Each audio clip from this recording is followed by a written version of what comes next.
O outro evangelho de Gálatas 1. A pergunta é: qual é o outro evangelho que está descrito ali em Gálatas? O outro evangelho é quando uma pessoa, ela pega uma doutrina bíblica muito clara, por exemplo, nas escrituras, e distorce aquela doutrina. E hoje a gente encontra muito isso nas denominações em massa. A gente encontra isso constantemente em muitas denominações, em praticamente a maioria, se é que não é todas que têm distorções bíblicas, ou seja, o outro evangelho, que é distorcer uma doutrina bíblica, né, no caso. Esse é o outro evangelho, é quando uma pessoa pega e distorce uma doutrina bíblica. E hoje você encontra muito disso nas denominações, ou seja, pessoas que pegam ali doutrinas bíblicas, várias doutrinas bíblicas, e distorcem. Por exemplo, a principal doutrina que esses líderes dessas denominações que as pessoas chamam de igreja é a doutrina da expiação limitada. Ou seja, o que é a expiação limitada? É o Criador, no caso o Messias, né? É o Messias, Jesus, o Messias, ter morrido pela igreja, pelos escolhidos. Morrido por pessoas, mas não por todas as pessoas do mundo, mas sim pela igreja. Isso é expiação limitada. Ilimitada não tem limite, digamos assim. Não tem um limite. Ou seja, é o Messias ter morrido por todas as pessoas do mundo. Essa é a doutrina da expiação ilimitada, que é o outro evangelho, em outras palavras. Porque a verdadeira doutrina, é a expiação limitada, que é o Messias ali ter morrido pela igreja. Essa é a doutrina da expiação limitada. É limitada. Agora, a expiação ilimitada é justamente isso que a gente escuta nas denominações. Ou seja, as pessoas ali ensinando que Jesus, já começa na questão do nome. Eu não creio que o nome do Messias é Jesus. Eu não creio que o nome do Messias é Jesus. Eu creio que o nome dele é Yahushua HaMashiach. Mas enfim, isso não vem ao caso aqui. Então, o Messias, as pessoas elas pregam nas denominações um Messias que morreu por todas as pessoas do mundo. Só que acontece que normalmente no outro evangelho de Gálatas 1, quando é o outro evangelho, normalmente esse outro evangelho tem verdade e mentira no meio. É aí que está é aí que está o problema. Porque, por exemplo, lá em Gênesis, quando Satanás enganou Eva, ele enganou Eva com meias verdades, com mentira e verdade ali. Se você ler Gênesis e prestar atenção, se é que você não sabe disso que eu estou dizendo, você vai perceber que ele usou verdade e mentira para enganar Eva. E é aí que está o problema, porque é aí que Satanás engana as pessoas, com meias verdades. E se você reparar, o outro evangelho, ele é exatamente desse jeito, ou seja, ele tem mentira e verdade. Por exemplo, o Messias, primeiramente, ele veio à Terra, correto? Ele foi enviado pelo Criador para morrer no lugar da igreja, para morrer no lugar dos escolhidos, dos eleitos. Efésios 1, 4 e 5, por exemplo. Em muitas outras passagens também fala dos escolhidos, mas não é esse o assunto desse vídeo. Então, o Messias ele veio e morreu pelos eleitos. O que acontece então que as pessoas aí falam? Ou seja, o que as pessoas falam? No que as pessoas creem? Primeiro que elas creem no outro evangelho de Gálatas. E o outro evangelho é isso também, ou seja, as pessoas creem que o Messias morreu por todos. Isso é o outro evangelho. Tem verdade e mentira aí. Por quê? Porque primeiramente ele morreu por alguém. Ele morreu por pessoas. Isso é uma verdade. Porém a mentira vem logo a seguir, que é o seguinte: ele morreu por todos. Isso aí é a mentira. Isso é o outro evangelho. Porque o Messias, ele não morreu por todos. Ele morreu pela igreja. Ele morreu pelos escolhidos. Ele morreu por uma minoria de pessoas. E você tem que entender o seguinte, que ele fazer isso, primeiramente, o Criador ter escolhido esses eleitos, esses predestinados, não é injusto, tá? Você tem que entender isso. Por exemplo, Hebreus 2:2 diz: toda transgressão ou desobediência recebeu justo castigo. Toda transgressão sua ou desobediência sua e de qualquer ser humano recebeu justo castigo.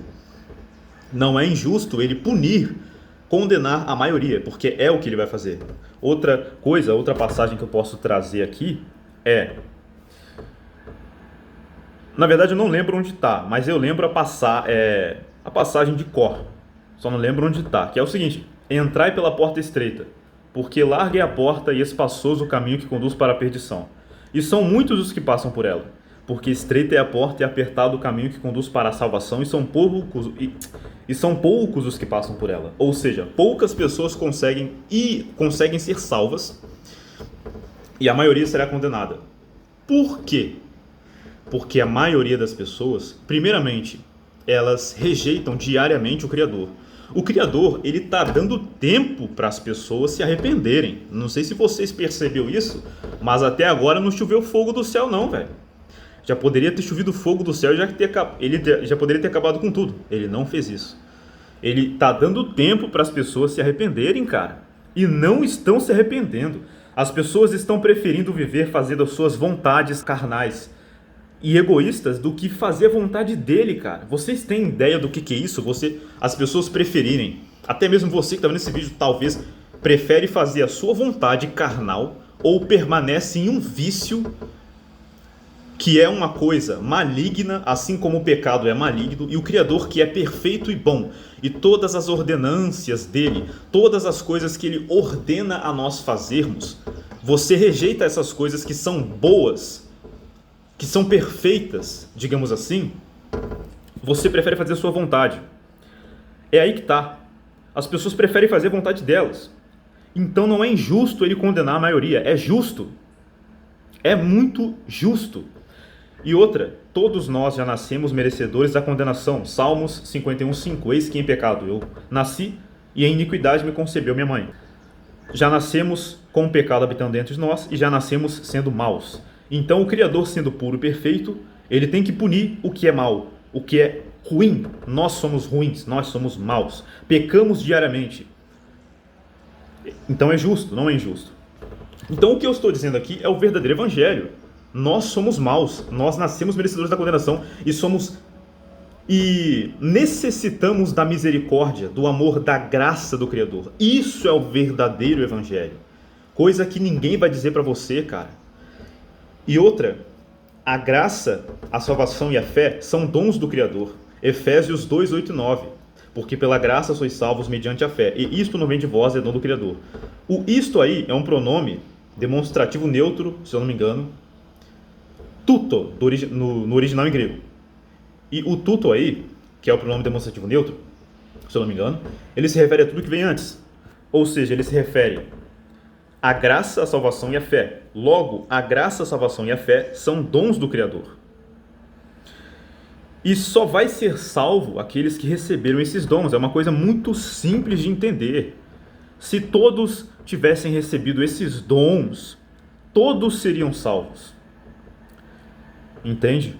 Então, esse é o vídeo mesmo, né? Só queria fazer esse vídeo aqui. 10 minutos de vídeo. Nem imaginei que esse vídeo ia pegar 10 minutos. Sinceramente, eu imaginei que esse vídeo ia pegar muito menos. Só para alertar vocês do outro evangelho. Foquem na Bíblia. Foquem em pessoas que sabem o que realmente a Bíblia está dizendo. O real significado das passagens, das coisas. Não fiquem dando ouvidos a tolos, tanto que estão no YouTube, quanto em denominações por aí.